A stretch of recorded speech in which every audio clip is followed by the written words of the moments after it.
afternoon, everybody. My name is James McCoy. I serve as the Assistant Vice Chancellor for Student Success and the Director of our Nevada System of Higher Education Co-requisite Implementation. Welcome to this second webinar for our English faculty on co-requisite English pedagogy. We're really excited today to continue our conversations as each of our 7 institutions implement this very exciting project. I want to acknowledge our friends at ECMC Foundation, strong start to finish, for providing financial support to put on these professional development experiences for all of us. And I'd also like to thank and acknowledge Complete College America for their ongoing efforts in coordinating our project management for these sessions. Thank you again to our Nevada System of Higher Education English Co-requisite Implementation Task Force, many of whom are here on the call today, who obviously have been working very diligently over the last well over a year to bring us to this point today. So with that, I'd like to introduce Brandon Protas. Dr. Protas is our liaison. He's a strategy director with Complete College America and is serving again as our liaison for the project management of our professional development. Dr. Protas? Thank you, James. So as he said, my name is Brandon Protas. I'm a strategy director here at Complete College America. Complete College America has been a partner with Nevada for many years, and we're really excited to be partnering with you on this project. So just a quick note about who we are. We put our mission and our vision up here. It's important that we speak loudly. We are about one thing, and that's college completion, and that's directly tied to closing equity gaps or institutional performance gaps. We have a singular focus, and we work around the country to make improvements with that. And the second point is in our mission, and we do this not because of how students do, but we do this because of how institutions, how policymakers, how systems work to improve the conditions that we know can make changes for our students.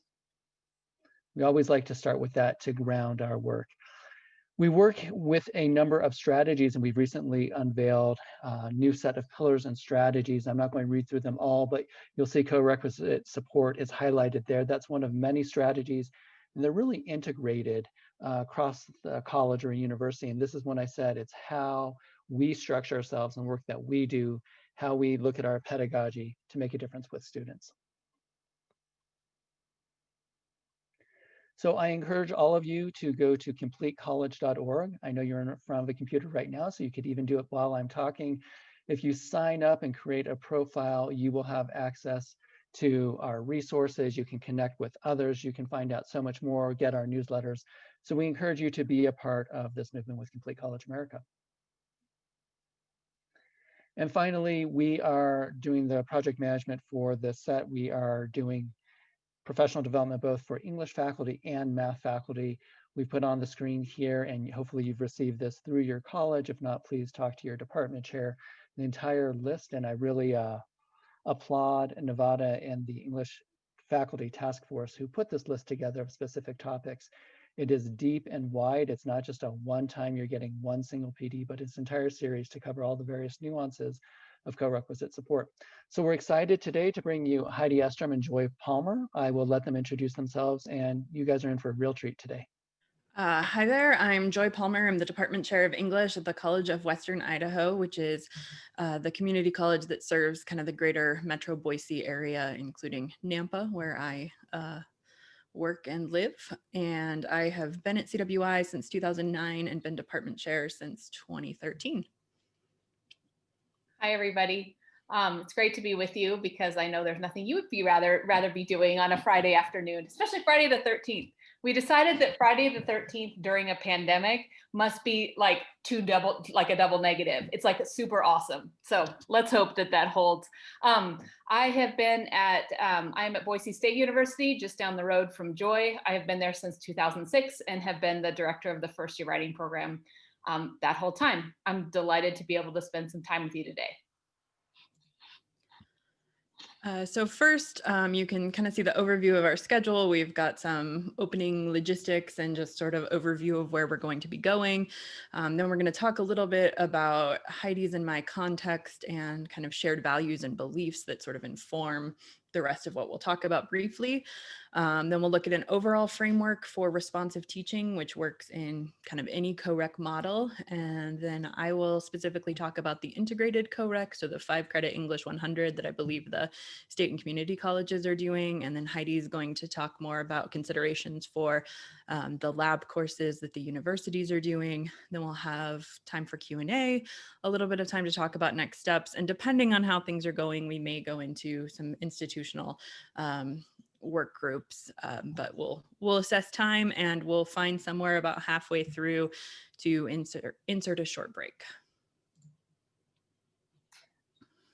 Couple logistics.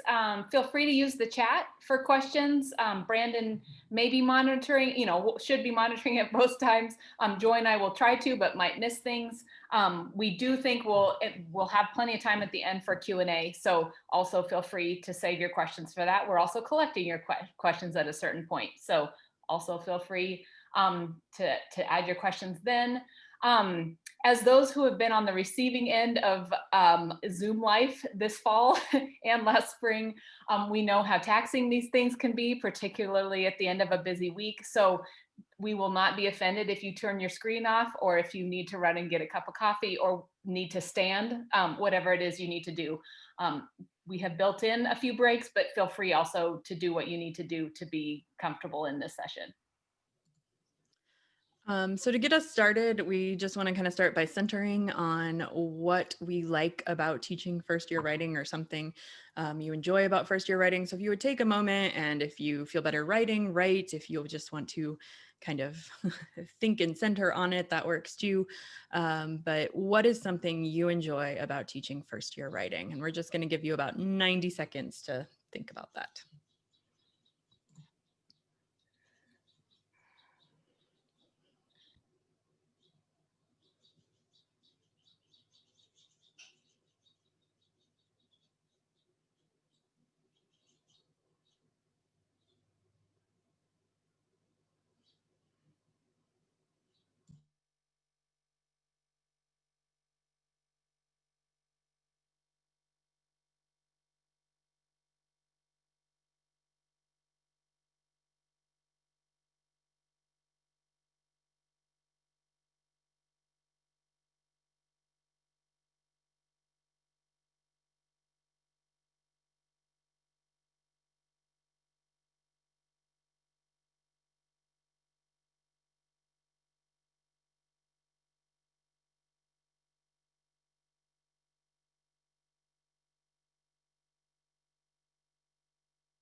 So we're going to continue on. Want to be upfront about what our goals are today. We met, and there was a request that we focus pretty explicitly. Thank you, Linda, for posting that comment. I hope we can come back to it and have more conversation later. You asked for insights into, and strategies for, and perspectives on specifically teaching co-requisite first-year writing. That's what we hope to provide today.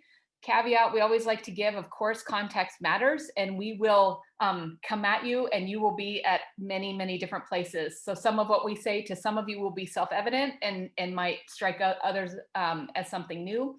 We hope to spark ideas even more than provide you some specific approaches, although we will also provide you some specific approaches. A couple other things too. I often feel this fall like it's almost like I'm in another reality than other people. Like I go to things like this and there's no acknowledgement that we're in a pandemic and our lives are really, really challenging right now. So I just want to say that up front, that this is a fall that, wow, is challenging us like no other. So that so many of you are able and willing to come to an event like this is really impressive. And then another thing, Joy and I are purposefully breaking some rules of so-called workshops, in that we're really talking at you a lot. And we hope you will forgive us for that. And We have slides that are packed with information and violate also rules of good slides, because that's what we do. And we hope instead that just the information can help you continue your good work.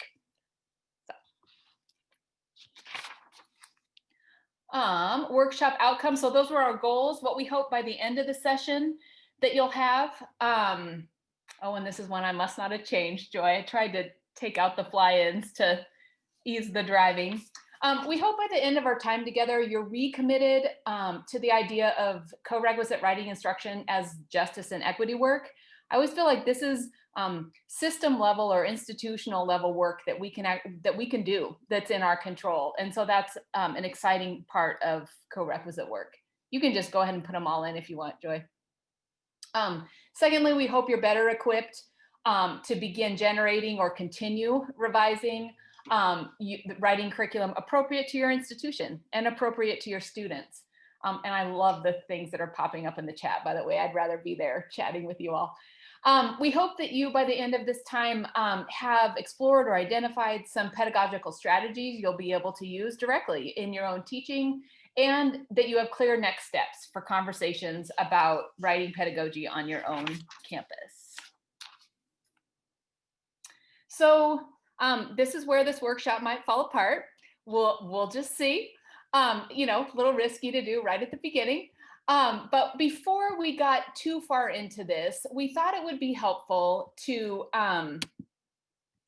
have you do a little bit more writing and thinking. And we are going to do that through a Padlet that Joy, I'm not in your same screen. Let's see, how am I going to do this? Oh, yeah. I don't need to be in your screen. I just need to be in the chat. I am going to add a link to the chat. The question we would like you to address there is, or to post, is just one question you have about teaching co-requisite writing. We asked you to think more generally to get centered. We asked you to think about first-year writing and what we enjoy and find joy about in that space. And now we're asking you more specifically about co-requisite writing. We've anticipated some of your questions. There might be a few that we haven't thought of yet. So in the chat, I'm putting a link to Padlet. Padlet is an easy way to post responses. The only trick is when you go to that screen, when you leave this Zoom meeting and go to that screen, you want to look in your lower right for a pink circle with a plus. That's how you add a sticky note. They may pop up as anonymous, so feel free to add your name. So feel free to just post a question you have about co-requisite writing, and then teaching co-requisite writing, and then feel free to respond or even like other posts that are there. We'll only spend maybe 5 minutes on this and then come right back to this. Questions before you go over there, and people are already popping up over there. So it looks like it might be working and not blowing up. So that's really good. All right, I'll see you in the Padlet and we'll be there for maybe 5 minutes. The questions you're asking there are good ones. They're ones that I think Joy and I at our institutions and across Idaho have struggled with most of these at different times. And so I'm excited to continue with you. I appreciate that you're asking really pragmatic questions and even ethical questions that we've wondered about, like what does it mean when a student isn't successful in a 5-credit class? Love the questions about equity and justice and about, we will hit on that. Questions about multilingual students, that's a good, I don't know if we explicitly address that, and we should make sure we come back to that. Pacing, we will hit that, that's for sure, some of these. A few of you are having problems with the Padlet, and I don't know why. We did test it out, so if you can just hang tight, it's really just to give you a little bit of a cognitive break to do something different before we basically talk at you for quite a while. It is really helpful to see the questions that are popping up, and we'll try to make sure we articulate those for those of you who can't see them or articulate the themes that we see there. For some reason, it also looks like you can't comment or like the posts, and usually you can. So there you go. I think We have a wide range of questions. I also appreciate whoever posted that you don't know enough to have questions yet. I think that's also smart, and hopefully then maybe you'll have more questions by the end, and we can come back to that. So we can go ahead and move on, Joy, if you'd like to advance to the next slide. And then if people want to come back to this, great. We will be looking at this Padlet as we move through. Before we get into the nuts and bolts of teaching, it felt important to really briefly share where Joy and I are coming from and what our context is in Idaho, your neighbor to the northeast. And so that's what we'll do briefly. So at CWI, in Idaho, we have 3 universities, 1 small 4-year college, and 4 community colleges. And I'm coming from one of those community colleges, the College of Western Idaho, or what I will usually say is just CWI, which is the largest community college in our state. We have over 4,000 students that enroll in our first-year writing courses each year. And those courses are taught by 13 full-time faculty and 30 to 40 adjunct instructors. I just really briefly wanted to say, because I saw the attrition question come up and I can answer that really easily, which is that our retention rates in first year writing vary a fair amount, particularly between fall and spring, but average in the 70 to 80% range. And our Co-req and our kind of traditional 101 have within a percentage point the same kind of retention each semester. And I am at Boise State University, which is the largest university in Idaho. We have a high percentage of first generation students. Over 5,700 students complete our first year writing sequence in any given year. Our labor model, we have a combination of full-time lecturers, adjunct instructors, and graduate TAs, and then tenure line faculty whenever we can actually manage to teach a class, a section. In Idaho, maybe somewhat similar to yours, we are actually governed by our State Board of Education, K University.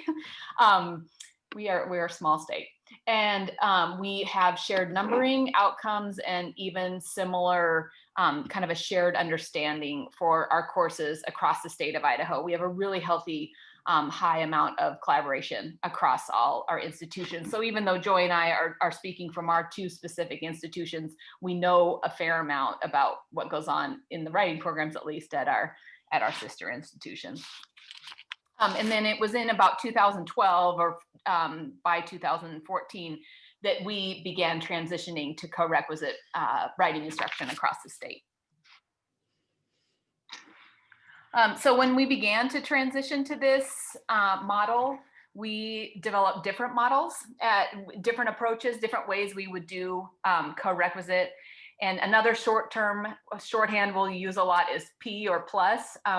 We began with the idea that we wanted to be really intentional on how we named it. And so at the state universities, we have English 101 Plus, that is our kind of traditional 101 course plus a 1-credit studio.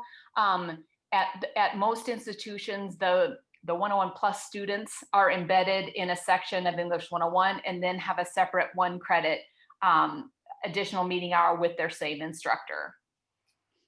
And the community colleges have a very similar model to that, in that the students are embedded in a kind of traditional 101 class, but our studio is 2 credits instead of the 1 credit. And then the third model is where a separate instructor is teaching the studio, and students can come from a variety of English 101 classes, and that happens at the University of Idaho. We did want to say across the state, our 101P students pass at equal or higher rates to 101 students. And in some years, our 101P students actually complete English 102 more quickly than the regular 101 students. It felt important also to say out loud to all of you some of the shared beliefs that Joy and I have and kind of where we're coming from. We had been working on credit-bearing coursework in Idaho before CCA came to town. We came to our state, and the work of Peter Adams from our field and Katie Hearn in California resonated with us a lot. And so for us collectively, we feel as though it's important to prioritize equity of outcomes. So that is a focus, and it has been a reason that we have continued to work through the logistics and the challenges of co-requisite writing. We also believe that when there are inequitable outcomes, as there almost invariably are with any kind of non-credit bearing writing requirements at institutions, it is the institution's responsibility to change to something like this Co-req model, rather than the student's responsibility to magically get better. Third, it feels important to us as people who administer programs and also teach to make decisions in light of foregrounding human dignity and respect. So that's a value we share. And finally, that the co-requisite courses are rigorous care. They are first year writing, but they are first year writing plus kind of additional support to get students to those outcomes that we know they can get to. So we know this is a bit, preaching to the choir to say this, but it feels important to foreground that we know that students of color are being disproportionately excluded from college level courses based on criteria that don't accurately reflect their ability to succeed. And this exclusion has very real and measurable consequences for their educational progress. And Leslie Henson and Katie Hearn do a lot of work in California and have this article that I have an incomplete citation for up on your screen. I'm sorry, I can send that to you later. Is really both sobering and gives a lot of hope for co-requisite as one of several things that we can do and we control that can actually have a lasting impact on students' ability to persist in college. Yeah, and we do just want to acknowledge, though, that the Co-req model is not a silver bullet for addressing equity, and that there are other, structural issues that we can address, like placement and assessment and things like that, while also recognizing there are structural elements that are outside of our control as writing instructors. All right, so now we're going to turn to the heart of our time together with kind of some of that background and context. We're going to dig into the pedagogy of the co-requisite writing course. We do have a fair amount of information here, and the slides are fairly text heavy. We'll try to make sure we take a break and don't get so excited that we just keep talking. And there will be time at the end for Q&A and for following up on some of the questions that you posted on the Padlet. So just as a kind of reminder, we're starting with this overview framework of responsive teaching that applies to any kind of co-requisite model. And then I will talk about the integrated co-req writing courses. Heidi will talk about the co-req labs that the universities are doing, and then we'll get into next steps. So when we think about co-requisite writing instruction, in some ways it makes different demands of us as instructors than how we might approach a more traditional and kind of content focused or content and practice focused class.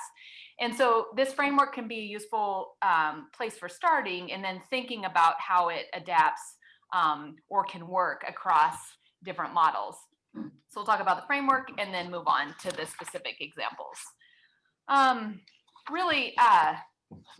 The framework for responsive teaching, we ask the question, what do students need and when do they need it? And so we think about 5 moves within that that we've identified that we see across our institutions and across our different models, across our very different student populations, that are the kinds of moves we make and our colleagues make as instructors when they're teaching these courses. So the first move is review, revisit, which is a form of kind of just-in-time teaching where instructors may revisit a challenging concept, revisit work that was begun in the main course in the co-req, or revisiting a concept from earlier in the semester and applying it to what students are working on later on. The next main move we think of happening or we see happening in the co-requisite courses is the act of projecting. So working with students to so that the co-req students get a heads up, kind of heads up teaching. So previewing an upcoming challenging topic, if you know what's ahead, that is often something students struggle with. Previewing or getting started on an upcoming assignment, one of the happy accidents for us with co-requisite writing instruction has been that our co-requisite students sometimes get positioned as the experts in the regular 101 because they have had a little bit of a head start, or they've even read the assignment, a day before the others have, and that can be helpful confidence-wise. Another kind of aspect of projecting is looking for specific terms or concepts that might be needed for the upcoming work in the kind of main course. The next move is reflection. So this is acknowledging that meta-awareness is the central work of first-year writing. And so it's giving students lots of opportunities to answer questions like, what am I doing? How am I doing it? What about others? What makes a concept easy or difficult, and why? Another common move we see across co-requisite courses is the idea of using that time just to practice. So writers write, and then they write some more. It's a healthy thing in a so-called regular first-year writing class to write, to do the practice one is studying. And we find that even more in the co-requisite, instructors use it to practice, or students want the time to practice, or to read, or to work on a particular reading strategy that you've been working with. So practice as a way to build fluency as a writer, as a way to build kind of stamina and focus. I mean, I think all the time now about how distracted I am and how long 20 minutes of dedicated time writing feels to me, and I'm not 19. So I think the more that we can use our course time with students to model and provide space for uninterrupted time to do the work of the class, the better. And then, another aspect could be targeted practice in a particular reading or writing area. And the final move is addressing the affective or the non-cognitive element of the classroom. And this is sometimes an instructor noticing that students just need to talk and be heard, and the Co-req kind of gives more space for that than a traditional 3-credit first-year writing class might. And so drop everything and listen is a good strategy to have in your pocket. And sometimes this is inviting students to reflect on what's affecting their learning and encouraging them to kind of plan for the resources that they can use to overcome hurdles. All right, so now we're getting into the integrated co-requisite model, which I believe is English 100 at the state and community colleges. And this is where the same students are in a 5-credit class with the same instructor, but with the 101 curriculum. So I'm going to start with just some considerations that I would recommend before getting in, before maybe the wrong word there, excuse me, considerations in designing the co-requisite credits. The first, and again, like Heidi said, some of this is going to be really obvious, but I'm going to say it anyway, just to kind of make it clear where I'm coming from. The curriculum of the Co-req is the curriculum of English 101. So everything in those additional 2 credits should be designed to reinforce the curriculum of 101, because the Co-req is not replicating 098 or any other prior to college level English courses that may have been on your campuses. Students generally are not going to be writing more formal assignments than a student in a regular 101 class are doing. What they may be doing is additional activities and assignments that support that same major work. And we'll of course talk about what that means and looks like here in a moment. It's also a little bit unusual for something to be happening in the Co-req that's not also part of 101. What the Co-req mostly allows for is extending the things that are happening in a regular 101 class and giving students more time, more practice, using those moves of responsive teaching to extend what's happening there, rather than doing something completely separate or not explicitly related to what's happening in that 101 class. Other considerations, like we said, with the move being to recognize non-cognitive affective concerns, the luxury of those additional 2 credits is that students often feel quite safe in the Co-req classroom, and we often have space to talk through how to solve problems across campus. So faculty, my colleagues and I often talk about things like, how do you email a professor if you have a question? How do you find someone's department chair or supervisor if you're having a problem in a class? How do you figure out who your advisor is? Broader life concerns come up. Obviously, these are not things that we can necessarily solve in the classroom, but making space for students to express those concerns can be really useful. And I often will kind of turn it over to the other students in the class when those things come up. Has anyone encountered a similar issue? And what did you do to kind of make it through? So that is a big part of community building, which we see as a really valuable use of class time. Research shows pretty clearly that students who have one strong connection to someone on campus, whether that's a staff member, a faculty member, or another student, are generally more likely to persist and be successful. So sometimes the instructor in the co-req, it may be that person, perhaps even more often other students in the class may be that person. And so we allow more time for community building than we might in a regular 3-credit first-year writing course. In a rather memorable experience, my students once spent about 15 minutes teaching me how to use Snapchat during the co-req, which I suppose I could have turned into a learning experience about the rhetoric of Snapchat, but really we just played with filters and enjoyed ourselves for a little bit. So that can be really helpful, frankly.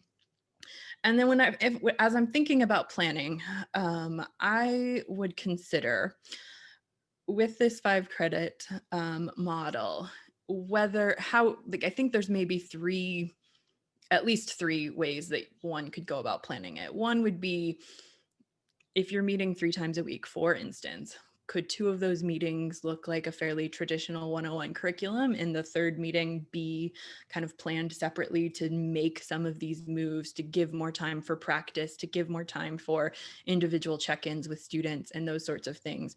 Or maybe that's a portion of every class meeting, or maybe there's a way to kind of do it all, in a little bit more of a seamless manner. But I would be very conscious of how you are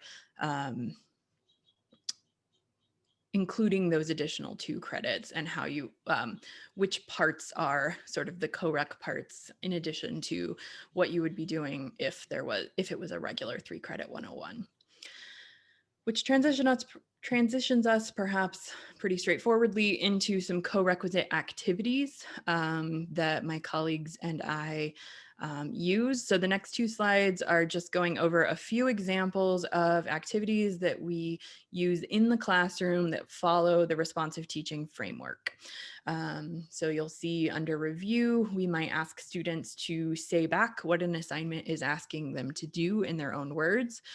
We might have students teach one another a concept from earlier in the term to kind of check on whether they're still understanding it, but also to kind of develop that mastery that comes when you are having to explain something to someone else. When we look at reflect, we can build in reflection after practice activities so that students are reflecting on what just happened. Reflection can also happen more generally, where we ask students to articulate the choices they're making in those bigger 101 assignments. Practice, I think, is one of the most common things we see happening in like the co-req during class. So that might be prompted free writing that intersects with essay topics. It might be reading together a text that the 101 class is reading on their own. This can also get into project particularly when students are reading a really difficult text, or we're maybe looking at a journal article for the first time. I will almost always sort of preview it with my co-req students ahead of time. In the integrated model, that might just be, instead of saying, hey, go read this, it's, hey, let's break this down together, and then I'm gonna send you to finish it on your own, or something like that. That could be modeling an invention strategy with a volunteer's draft, or even the instructor's writing. So doing something like looking at part of a draft and selecting a moment to explode, or to do a thought shot or something, one of those lovely invention strategies to kind of get into specific details in a literacy narrative or something along those lines. Or it might be modeling how to annotate a text using a document camera or something along those lines where you are working on that coursework together. For non-cognitive, one of the things we almost always do very early in the semester is talk about the co-requisite model we've implemented, why we are doing it, what the success rates look like for students. Sometimes there's some pushback on why do I need to take these extra 2 credits or something along those lines. And so we try to address it very early on to, I don't know, maybe give students a little bit of way to buy into what we're doing and what they can expect, particularly in terms of success rates. We might have students share a success that they've had recently, and then we all celebrate together, or they might share a hurdle or a question.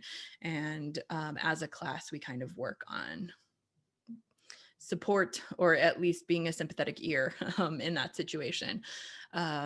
We sometimes do things like have students share their schedules so that they can sometimes make connections outside of the writing class.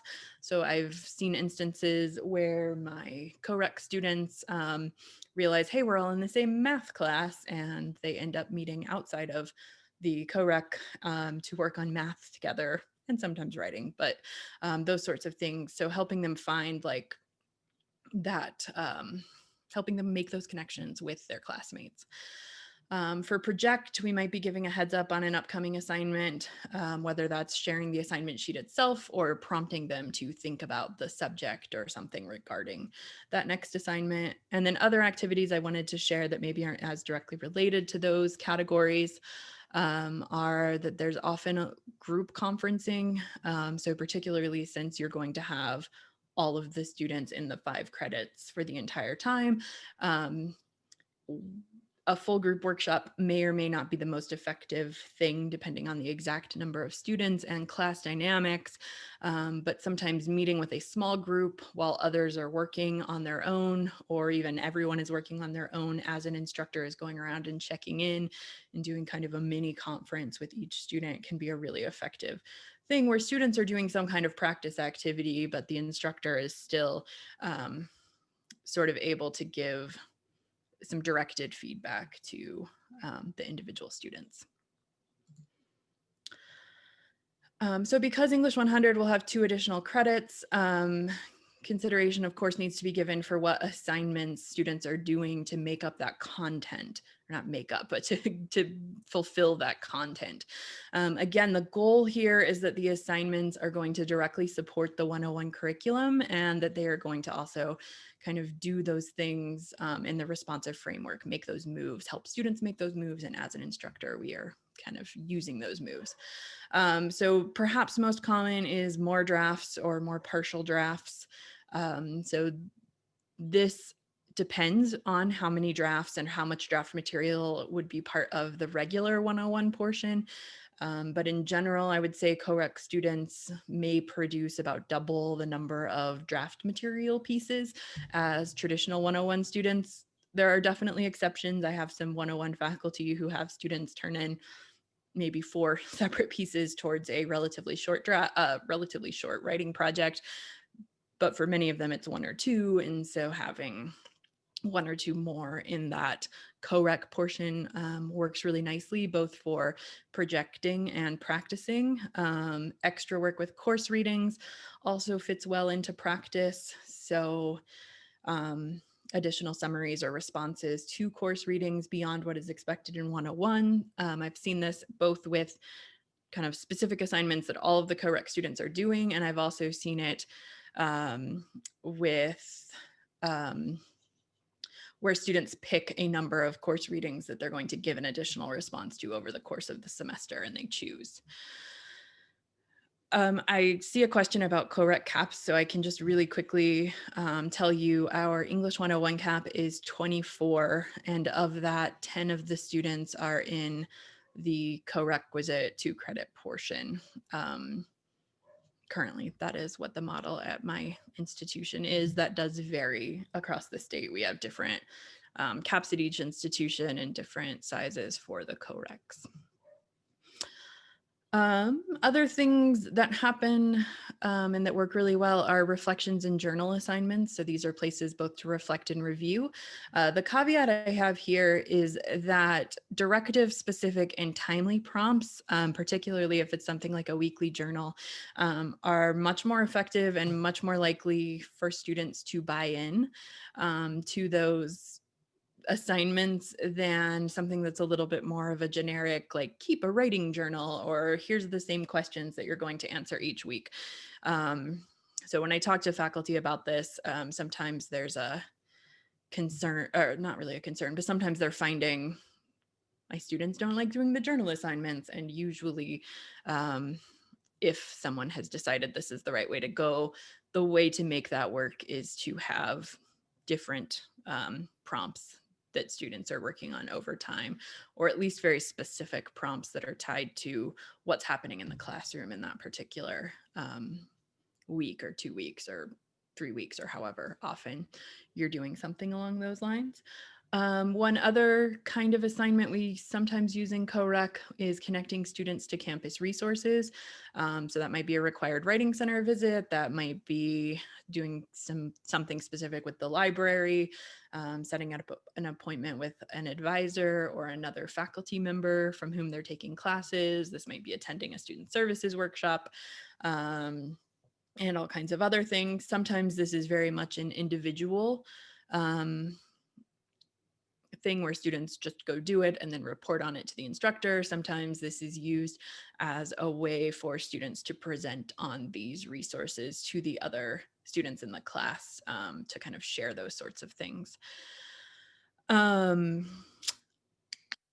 Our college has recently, well, since we started the Co-req model, we added a first year experience course. And so we've had to kind of reconsider this. So like everything, it depends on your institutional context. But even with having that first year experience course where we know students are getting connections to particular services, we feel like reinforcing that can be useful, and checking in on things like, hey, it's registration time. Have you registered for classes next semester? Or do you know who your advisor is? So if you have questions, you can contact that person. Those sorts of timely things are things we do, even though that's maybe not the explicit content of the course, but it does seem to make a pretty big difference. And often the students in the Co-req perhaps are the ones who maybe need those reminders or need a little bit of support. And here's how you find your advisor. And yes, it's fine to email them, and those sorts of things. So to go along with additional assignments, it's definitely important to consider what grading might look like in the Co-req. At CWI, because our Co-req is graded separately, there's a lot of faculty who do not use a grading contract in 101, but do use a grading contract in the Co-req. There are also a number of faculty who use a labor-based grading contract in English 101. These are based on Asao Inoue's model, and you can find on the WAC Clearinghouse a helpfully titled Labor-Based Grading Contracts book. It has a subtitle about equity and inclusion that I cannot remember the exact part of. And I think the model of the grading contracts has been very successful because it fits so well with some of the other considerations we're going to talk about here, and because the contract is kind of explicitly geared towards ensuring equity and inclusion. I do just want to briefly say so I think this is true for every grading schema right now, but I have heard from faculty using the labor-based grading contracts this semester that they've had to do quite a bit of adaptation due to the pandemic, because the expectation that we all have kind of equal time to do the labor is perhaps not as true when you have kids home constantly, 2 days a week, whatever the case might be. But I'm not using a grading contract in my English 102 course, and I've certainly had to make adaptations to my grading schema. So I don't think that's a ding on the contract. I think that's a ding on the pandemic. When traditional grades are used, grading is often heavily weighted toward participation and presence for the Co-req part. Written assignments are generally low stakes because they're supporting the 101 course. I don't know of any co-req courses where there is anything that I would consider a high stakes assignment.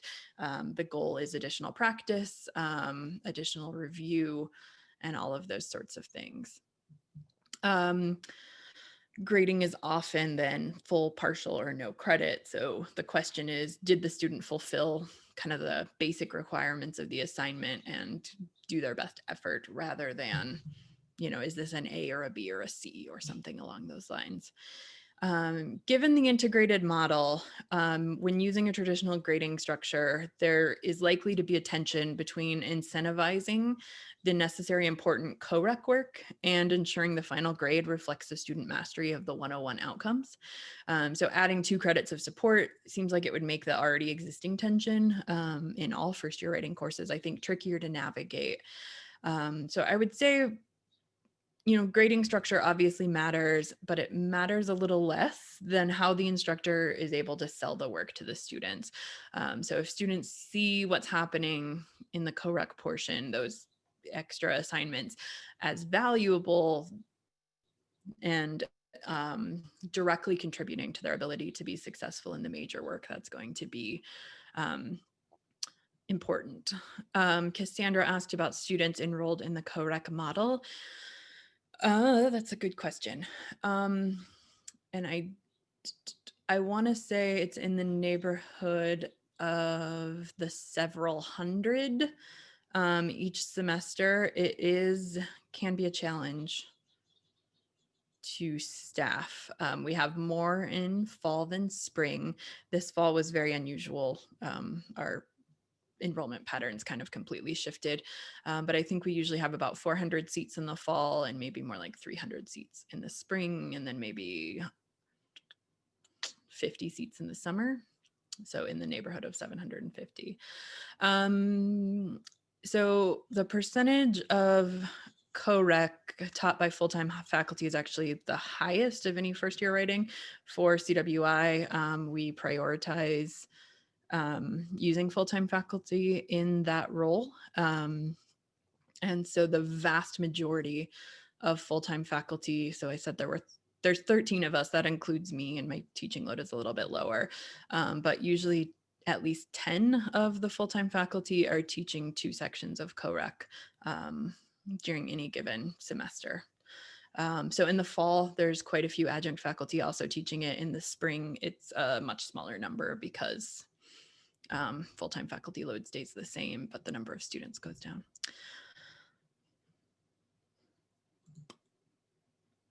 So finally, in terms of thinking about actual class time for the additional credits, whether you are setting aside a co-req day or part of each class meeting, or everything is seamlessly integrated, good co-req pedagogy is good first year writing pedagogy. So as you get to know each group of students, as I am sure all of you already do, you figure out how to check understanding and get questions feedback. You listen to what students say they need. You look at how the group dynamics are going, and you check for understanding in writing and through other methods to figure out what is needed on any given day. And generally speaking, you have a plan and you are ready to pivot to a different plan when it is necessary. And there are definitely some strategies for being prepared for that. And it's recognizing that every group is different. I've had co-req classes where almost everything we did was around a table together, and everyone talked and shared stuff, and we looked at papers together, and it went wonderfully, and it was beautiful and lively and exhausting, but good. And I've had other co-req classes where if I tried that, the students just kind of shut down. But if I gave them all time to work and think and write, and then sort of checked in with them, then they might talk to one other student, and it would be really great. So recognizing group dynamics matter a lot. And some of you, I think, had mentioned things like when there's different skill levels, or when you have English language learners in the classroom, like that is part of kind of adapting on the fly and considering those sorts of things. And sometimes Sometimes that may mean recognizing like this student needs more of my time today, and kind of pivoting to let's all do something on our own, and I'm going to maybe check in with everyone else and then make sure I have plenty of time to check in with the student who needs more help today. Or it might be, you know, conferencing outside of class is still necessary even when you have more time. Ready to go activities are helpful for these times when you need to pivot. So having writing activities, brainstorming activities, reflection activities, revision prompts, all of reading strategy you can use if that's kind of the issue, a targeted style or mechanics discussion, and those kinds of things are all really helpful. Heidi's going to share a menu approach a little later on that I think exemplifies that idea really well. And the other thing I want to reiterate, I think we've said this already, is how important writing together frequently is in these classes. It is one of the distinct joys, frankly, of the Co-req is the time to write and to require students to focus and write. And there are definitely times where I write along with the students, and there are other times where I have them working and I'm kind of checking in with them as they're writing, depending on kind of the goals at that particular time. And, you know, that can look like free writing and listing and drafting. It can look like working on a specific assignment or summarizing a reading, or just posing questions and all of those kinds of things. I wanted to restart by revisiting a few of the questions from the chat. One thing I think that it's important, and when Joy or I have presented on co-requisite in other contexts, of course, we are partial to the model that we implemented because it took a lot of blood, sweat, and tears and convincing lots of people. But it is not the only model of co-req that works. And when we developed this presentation or workshop, we were really mindful that you have a particular context and a particular way of thinking about English 100 that's already written in, and that's okay. You have a lot of opportunities within that model. So far, the work in other states seems to show that the model matters a little bit less than the opportunity to be in credit-bearing work with support, with meaningful and thoughtful support earlier. So anyway, I don't want you to think that you are now stuck and you are doomed because your model is different than ours. That's not true at all. And we had that very much in mind as we were working on this together. So I'm gonna spend, I don't know exactly how long this is gonna take, but around 15 minutes or so talking with you about the model that is being worked on for the universities and four-year colleges, this idea that students in 100 will be placed into either 1 or 2 credits of separate labs taught by most likely a separate instructor. I think that has certain challenges and certain opportunities. And like Joy said, I always feel like when we talk through these kind of things, sometimes it seems like we're kind of stating the obvious, but maybe we're giving you a different way to think about it or a way to talk with your colleagues about it. So one thing before we kind of dive into the content, if you could in the chat. So when we think of lab, which is what your courses are called, those 1 credit additional classes, if I have the numbers right, it's English 100 is the composition lab and 105L is the reading lab. So when we think of lab in other contexts, say in science courses, if you could put in the chat a word or two that comes to mind when you think of the work that goes on in the lab portion of those classes. Yep, hands-on, first 3 that, okay, experiment, yes, doing experiments, being involved, practical, totally. Working with someone, collaborating, yes. Guided writing, exactly, you have a format, that's really true. Modeled practice, love these. Communities of practice, yes, please. Let's have a little Laban Wenger in our workshop. That's great. Yeah, so I think, I mean, the words that you're adding there, that's the kind of spirit that I think we can bring, and I'm sure you already are bringing, to thinking about modifying what you're doing now to fit those labs. I think, where were we? Sorry, looking at too many screens, have too many things open here.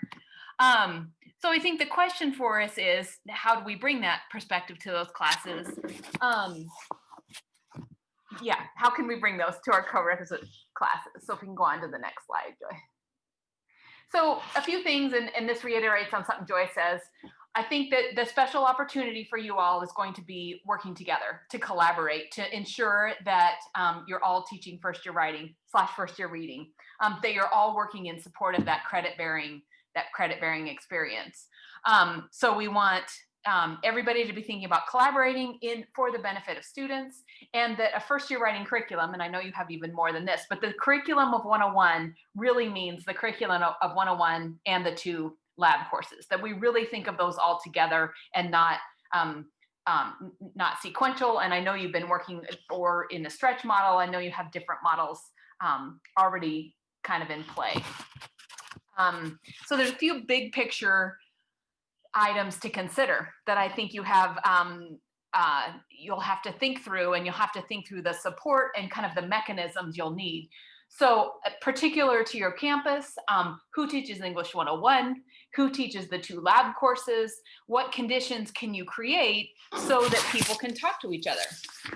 So that there can be regular dialogue. Does it make sense on your campus to kind of schedule people in kind of larger teams where they can meet as a team and work together on those labs? Is that impossible on your campus? Like your registrar would scream at you. And so instead you have to have a really open model, but you need to instead think about different ways for there to be regular communication. In the pad, there were a couple questions about embedded tutors. I don't know if that's from the community college or the universities, but we have undergraduate learning assistants that sometimes work in our lab courses. I can see them as being a really helpful part of this kind of team approach to thinking about 101 and how all of those pieces work together.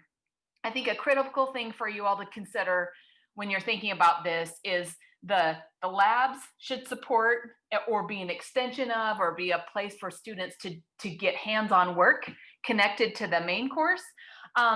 What we never want to do is what I always call teach up and blame down, right? So we blame the lab instructors for what they're not doing, supposedly. And then in first year writing, we're often always worried about where students are going next. Instead, I think if you're really working on, even among yourselves, being a community of practice, to use Adam's phrase, that'll help students see the relationship between these, among these courses. I think another kind of big picture thing you all are going to need to think through is how to map the 101 curriculum together. And again, you may have already done this. So it may be refining it. It may be thinking about these pieces, but starting first, even when you're thinking about the co-req, starting first with what are the learning outcomes for 101? What are the learning experiences they're going to be having there?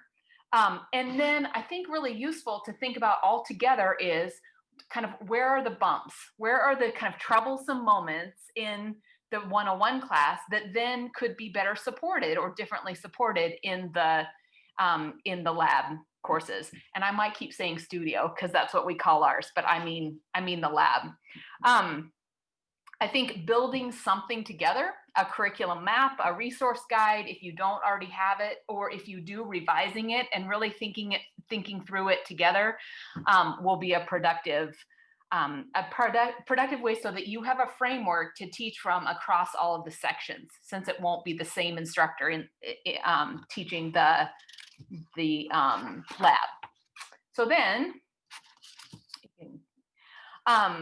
then we think about how to implement responsive teaching in those labs.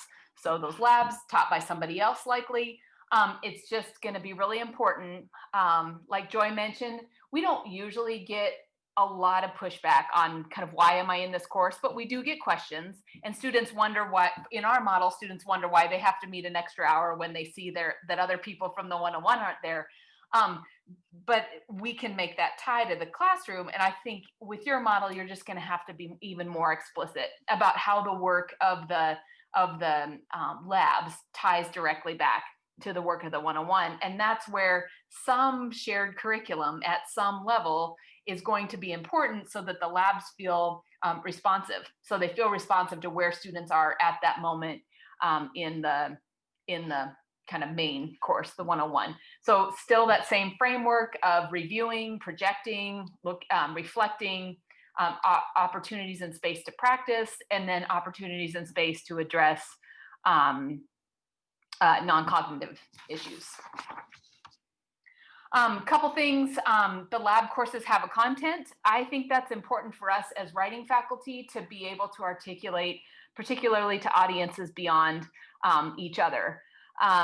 The content is this responsive teaching, right? Or students' needs, or the hands-on work that's in support of the main course.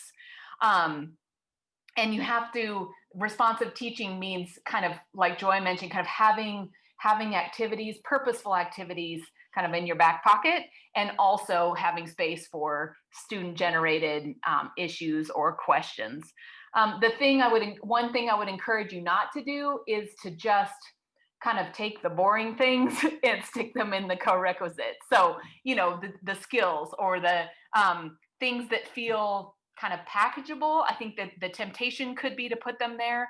And the more that you can tie it to the 101 curriculum, the better. And I feel like I've already said that a lot of times. So I'll try not to say that too much.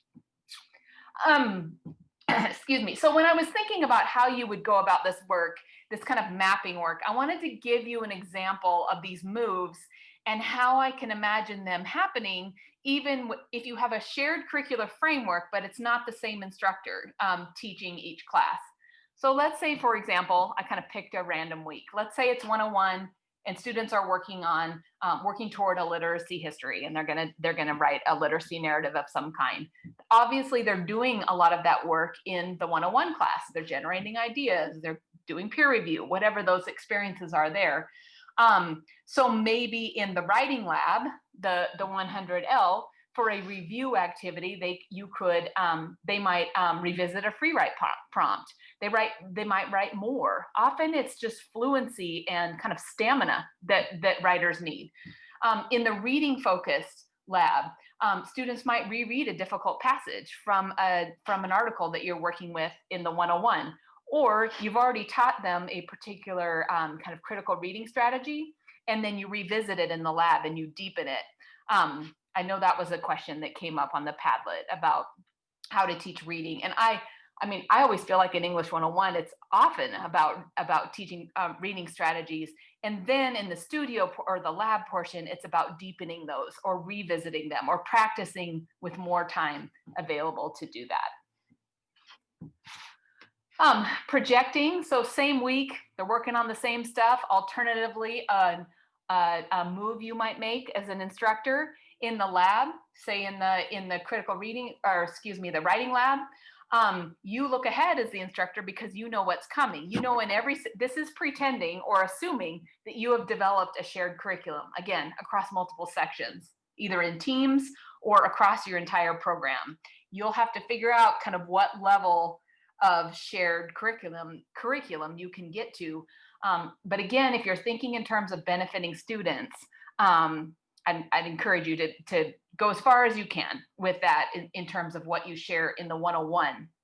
So same week, as a lab instructor, you know that next week what they actually have coming due is a literacy infographic. So you have a lesson prepared that's about the genre of an infographic, and you do some work ahead of time so that when they go into 101 next week, they're ready to hit the ground running.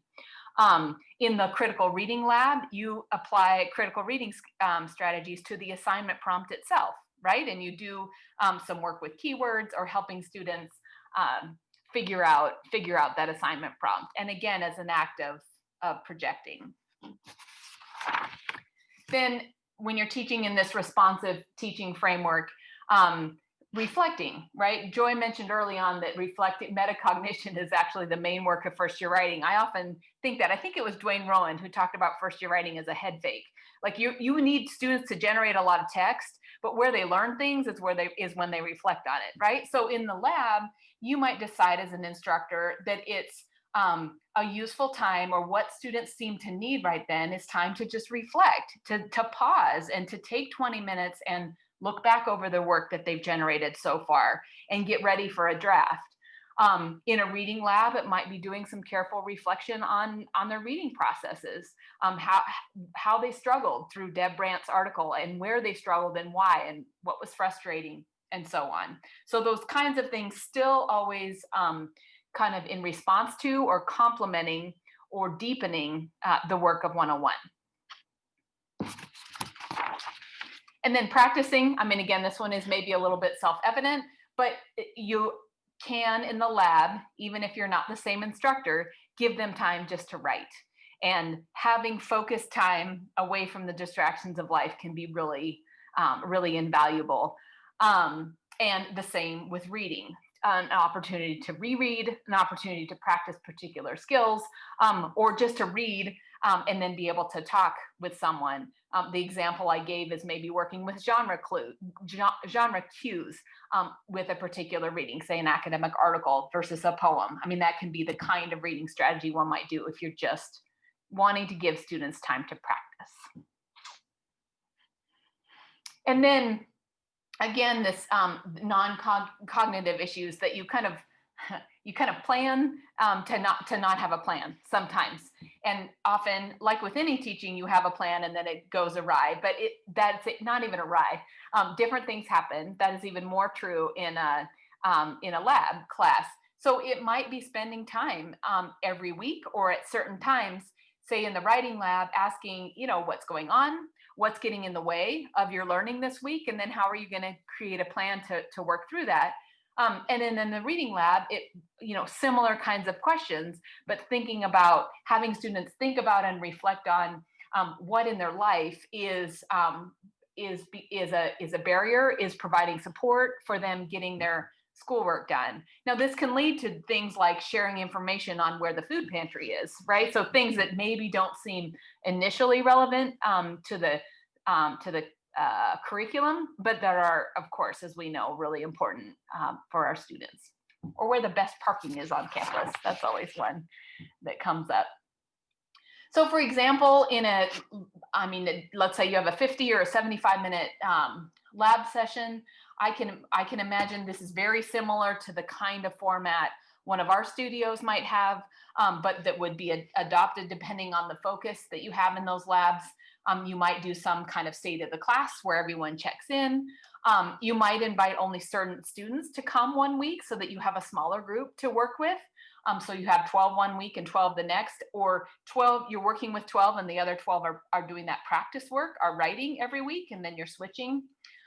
So some kind of opening free write, maybe always an instructor generated lesson that is responsive to or in line with the main course, and then student generated sessions. So I want to show you next that menu that Joy mentioned. One of our instructors, Skylar Wixom, he is teaching a co-requisite course, several co-requisite courses this fall, and he was having a struggle he hadn't had before. Since our lab/studios are fairly small, building rapport and getting students to talk is usually pretty easy. Students get to know each other really quickly. But he was having a challenge getting students to talk on Zoom. It's just a different format, all the challenges. So he created this menu of things that he felt pretty confident that he either had activities or kind of discussion prompts ready to go based on these activities. So he created this menu and he asked 2 students a week to come in and on the fly point out an area of the menu that they would like to order. So come in, and it could be as practical as going over the homework questions, or something, if you go to the next one, a little more theoretical or background, like asking him about anti-racist grading and having him explain what they were doing and why they were doing it. So this was a way to both have an instructor-generated framework that might help students begin to understand the kinds of questions they could ask, or think of ways to ask about the course material, but also kind of engage students in taking ownership and deciding on the areas of class that they wanted to return to. So I can see that's fine. I can see that when we think about that integration piece, you're fine, Joy. When we think about that integration piece that I think is going to be so critical across your classes, I think maybe it starts with a map, a curriculum map, maybe it starts with a menu and a week by week or unit by unit. The instructors know the kinds of activities and the kinds of strategies that will best help students in the labs do the work of the main course. I can imagine that you could develop a menu together, either weekly or unit by unit. So I think just key, again, is going to be this purposeful integration and the ability to respond to students' immediate needs. Where are we? So yeah, we went over those 5 moves, and I think we've kind of illuminated those as we go. There was a question. We'll be happy to share the whole PowerPoint. I think this whole slideshow will be available for you after this. So yes, Linda, and I'd be happy to get you in touch with our instructor. I'm sure he would be delighted that you found it intriguing. So yeah.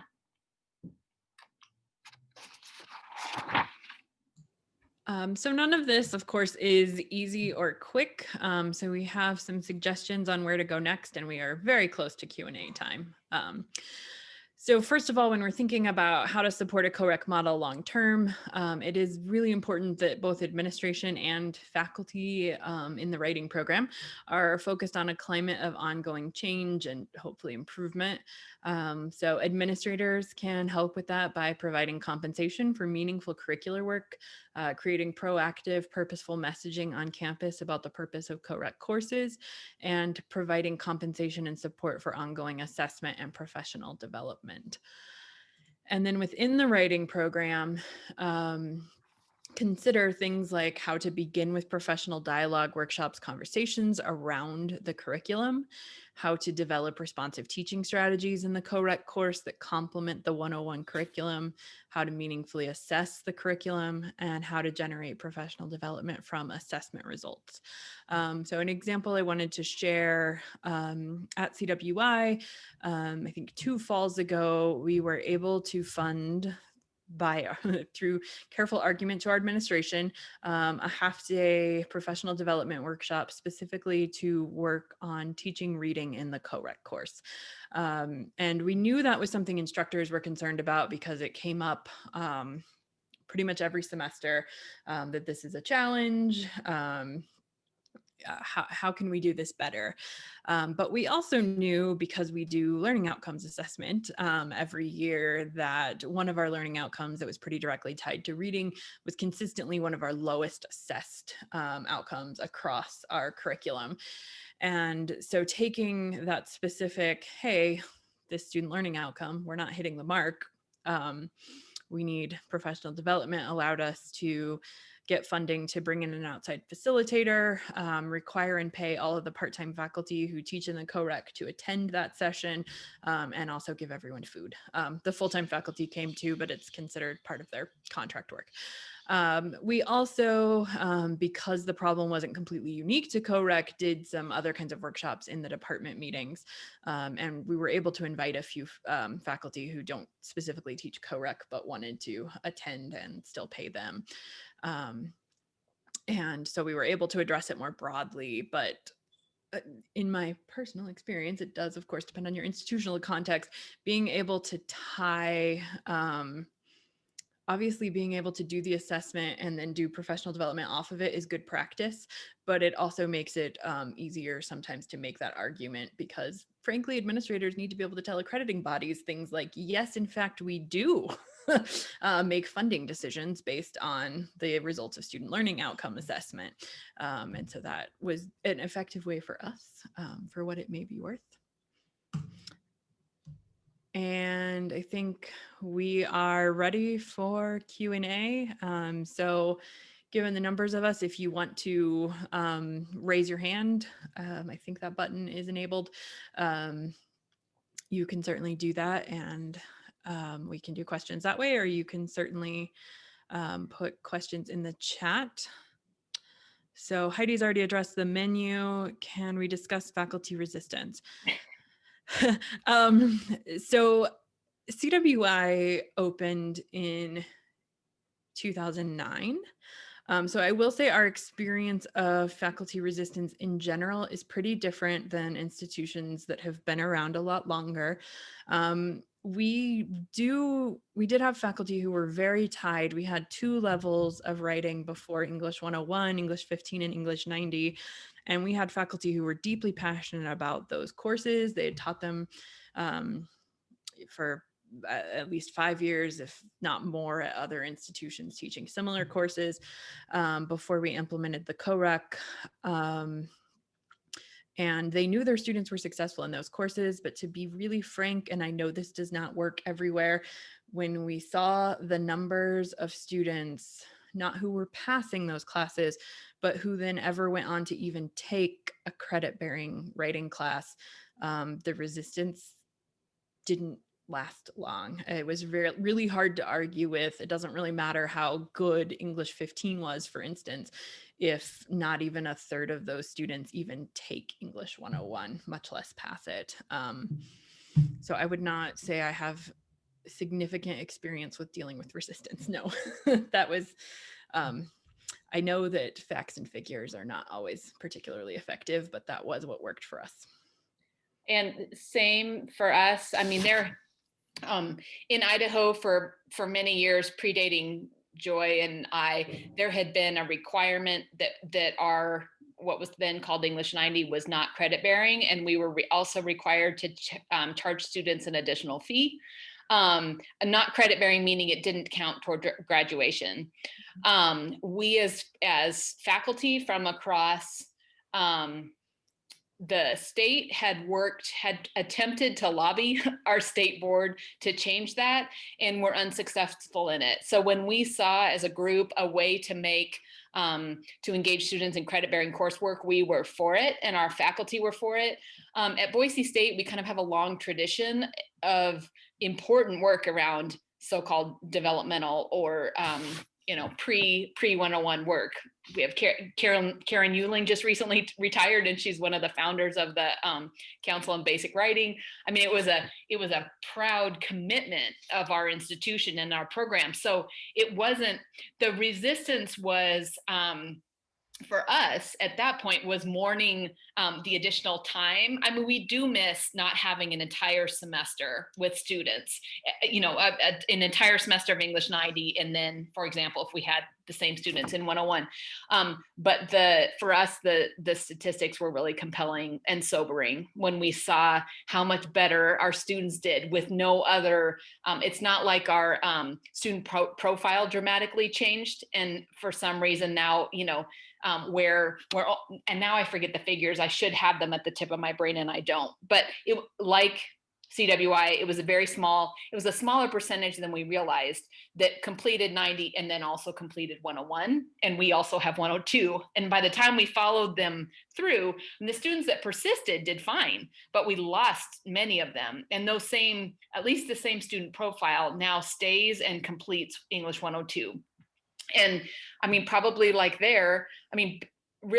students have to pass 102 in order to get a degree. Like it is a barrier, and also it's a gate and a barrier, and we don't want it to be. So we want to do all we can to support students in doing the work of that course. So we haven't had faculty resistance either, other than kind of mourning the good work of English 90.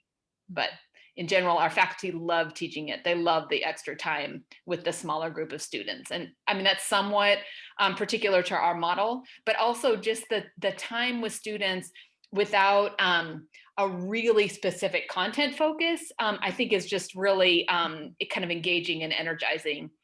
For us too, it might happen at some of your bigger campuses. We have students who come to Boise State, and this is the biggest city they have ever been in, and they don't know what to do with all of the skyscrapers, as they call them, are like 15-story buildings. And so English 101P, that studio portion of class is like their group. Like it is a place where they know people and they know people's names. We have a lot of commuter students. So I just think it has other maybe less tangible benefits or less measurable. And I think those would hold true even in the, with the kinds of models that you all are working on as well. It's a good question. So I can talk a little bit about English.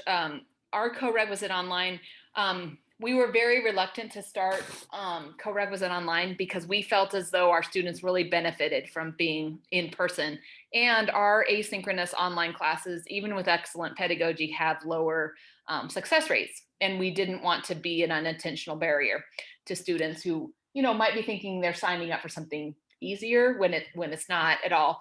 We did need to add it because we realized we have students who are, for example, in the military or other places who were placed into it, and so they had to take it, and then we didn't have an online offering. We started very small, very tiny, and just offered section seats kind of only by permission number, so only as students needed it. We've scaled up a little bit in the pandemic, and I would say we have mixed results that are in line with everybody's mixed experience this fall. Maybe Joy, I'll let you speak to that. Do you have ideas about the student resistance to the online work? So there's, I think, a pretty big difference between our students. CWI made some shifts really late that have created resistance, but it's not in the asynchronous classes. So the students who signed up for our Co-req asynchronous did that on purpose. I think there was some desire for it that we had not met in the past. Where we have more resistance has been in the courses that were originally scheduled face-to-face and were switched to what we call remote, which is like kind of the Zoom classroom essentially that has set times. So that's where we've seen student resistance, which I think is not really about the co-req, right? Like that's just about the change in modality. But I was speaking with a couple of the faculty who are teaching the asynchronous co-req this semester.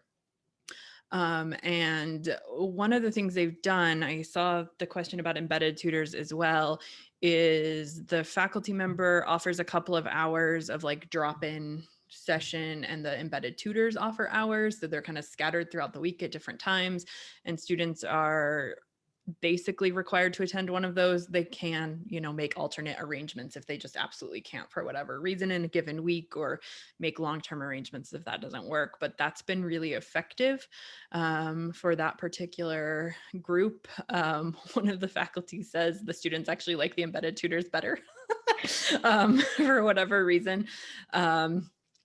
But they use that in a variety of different ways. I know the faculty member said a lot of times she kind of opens it more towards that kind of non-cognitive affective sorts of things, or encouraging student questions and that kind of thing, because of course it's a little harder to gauge, but that seems to have worked really well. And then I think they do a sort of really targeted weekly journal in that the instructor is responding to, so that there's kind of that constant communication. And actually, now that I think about it, I think some weeks it's a journal that's just student to instructor, and then some weeks it's a discussion board where they're sharing resources and things like that. So there's a little bit of both, but I think most of the interaction actually is happening in those live sessions, even though it's an asynchronous course.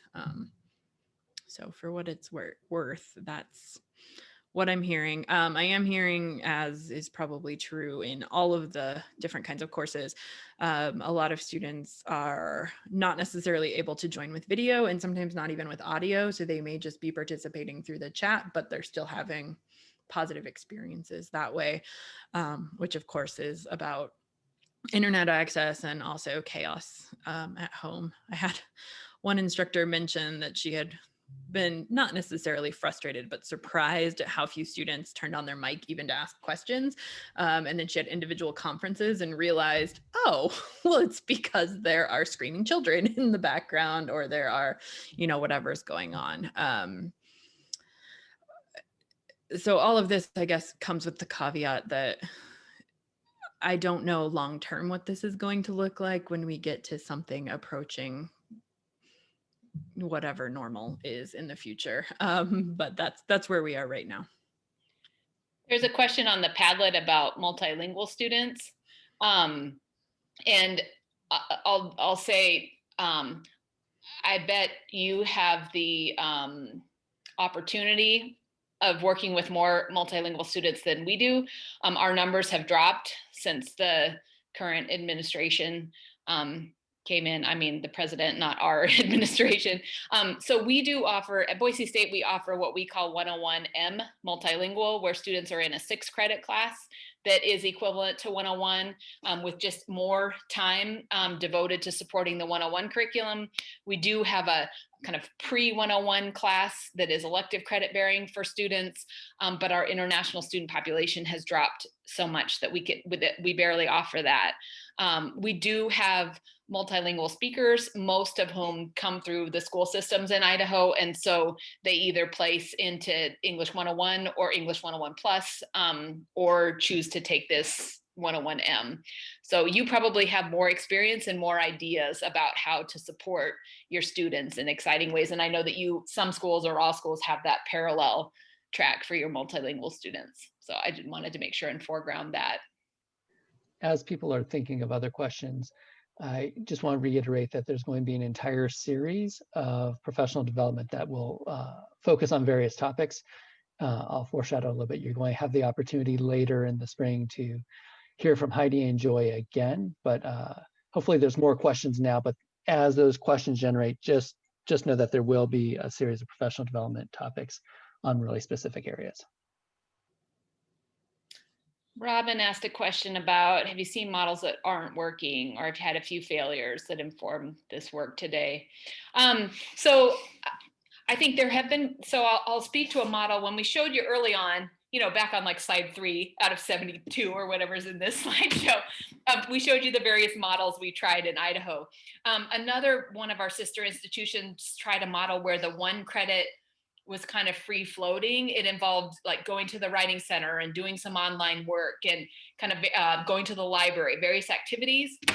They did not find that to be helpful. It felt too disconnected from the curriculum. Students immediately saw it as busy work that didn't feel purposeful.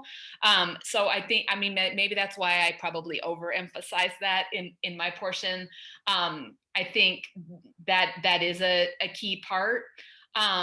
I think we have seen it also work less well. And I think this happened for us early on when we were converting to the model. We had faculty who had activities from English 90 that they loved and that worked well. And so they just tried to squish them into the studio or lab.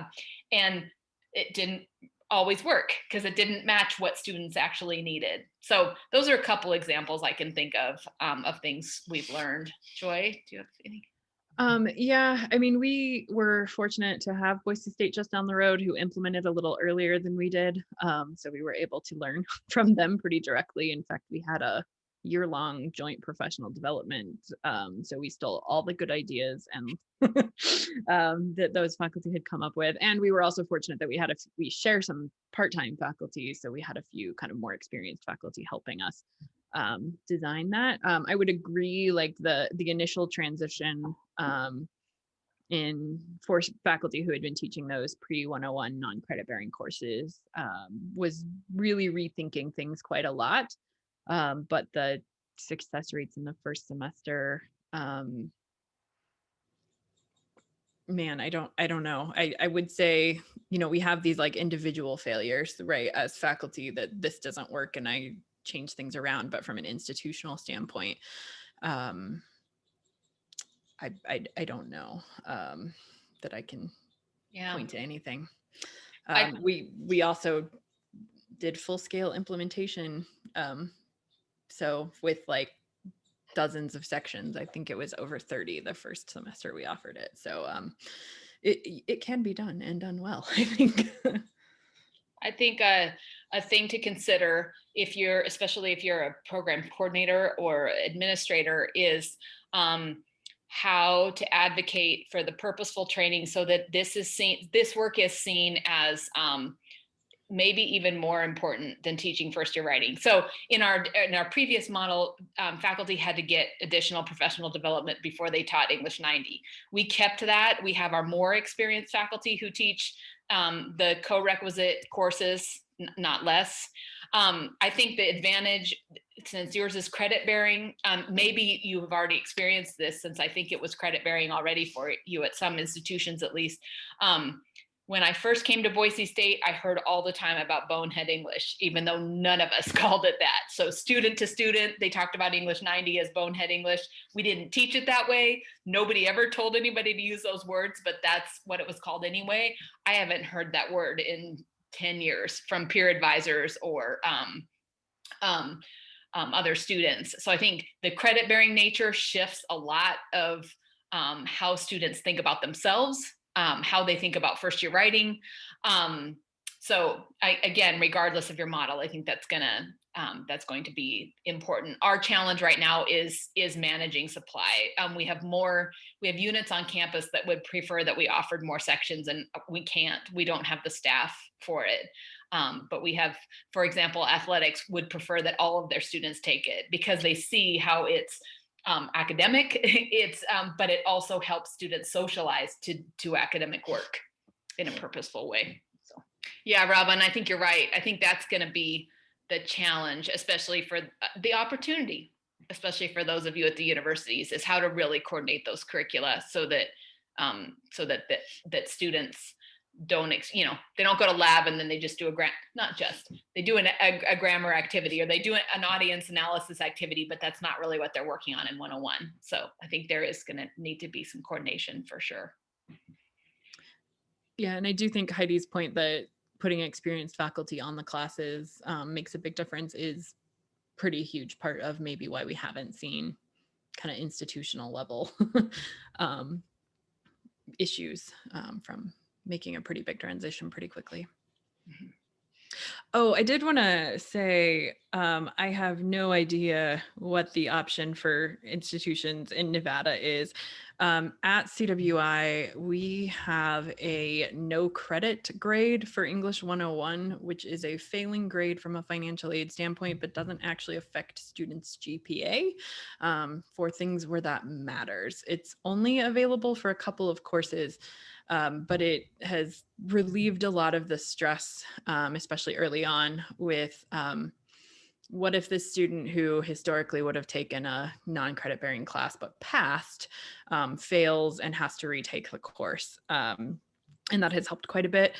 For us, our model prior, it would have taken some students 10 credits to get through English 101.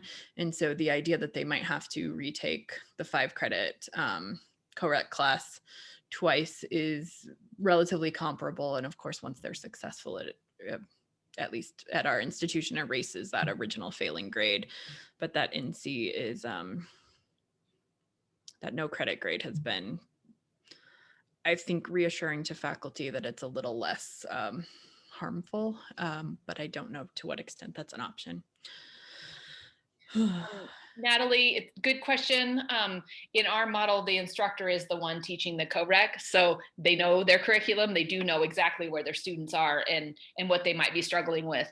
Still, I can see this as an opportunity to build some reasonable. I mean, I think I always like to stay at Boise State. I think we have a ballpark that used to be this big, and now we have one that's this big. I can imagine working in teams, working together as a whole program, to have curriculum that was cohesive enough that you could identify particular kinds of activities or support students might need in particular weeks or at particular moments across the throughout the semester. So I would just think about ways you can do that, which I know it's easier to say the words than to find the time and resources to do it, but it's going to be, I think that's going to be important to students' experience of that Co-req. Are there other questions we've missed kind of in general from the Padlet? There was a thought there about equity and justice. There is, I would really encourage, if you haven't already, if you're not familiar with Katie Hearn's work on this, she's so passionate about Co-req and placement and why that matters for students and why it's something that we can affect as faculty. That matters both within our classes. I mean, I think we often think of, and rightly so, we think of inclusion and equity work within our pedagogy, and that's super important, but also kind of being mindful of how institutional structures can be hidden barriers I think is important. And then just thinking about teaching the students we get. I mean, we don't make students take Geology 90 before they take Geology 101. So yes, it's Katie, and then, yep, and I can put that in the chat for you. Joy, why don't we just show the next slide and then maybe wrap up? Should we do that? Sure. So in terms of next steps, I think some of this is actually what Heidi was just kind of talking about, but perhaps not these exact words. So creating some kind of shared 101 curriculum and thinking about what support you're going to need to do that, what form will this work take. In addition to the fact that we have experienced faculty teaching the Co-req, I think this kind of like ongoing training and professional development, it was very, very important when we were implementing a new model, but this ongoing, all of this kind of thing is necessary ongoing as well, but especially when you are developing and moving to this model, and then generating responsive teaching, English 100 and 105 materials to complement 101. Again, what support do you need and what form will this work take? So we were, I think, going to move you into institution groups if we had enough time. I'm not sure we have enough time for that to be useful. So we hope you'll take these questions back to your institutions and maybe chat with the folks who are here from your institution or who maybe watch the presentation later. To kind of make these plans. And then I have a couple of final announcements if I can jump in, Heidi and Joy, or do you have anything else? I'm saying some nods. So thank you everyone for attending. We will be sending out a survey afterwards to collect your feedback on this professional development webinar for continuous improvement purposes. We really value what you have to say. It'll just take a couple minutes. So if you have a chance, please do complete those evaluations. A recording of the first webinar, the overview of co-requisite English in Nevada, that took place on November 6th, is now available, and you can get that link from your English co-requisite task force leader on your campus. Similarly, we will be making a recording of this available. So if you have friends and colleagues, relatives from other states who did not get a chance to watch this, we know there's a lot more people interested who can make it. These recordings will be made available. And the next session is coming up, and I misspoke because I said spring, but you're going to see Heidi and Joy on December 11th from 1 o'clock to 3 o'clock. I hope you saw what I started off with of how fortunate you are to be able to hear from such experts. And they're going to be talking about another subject where they really have just extreme expertise, which is English placement methodologies. That's again on December 11th from 1 o'clock to 3 o'clock. Thank you all so much for participating today. Thanks all. Great questions and energy. I'm really impressed. Yeah, thank you everyone.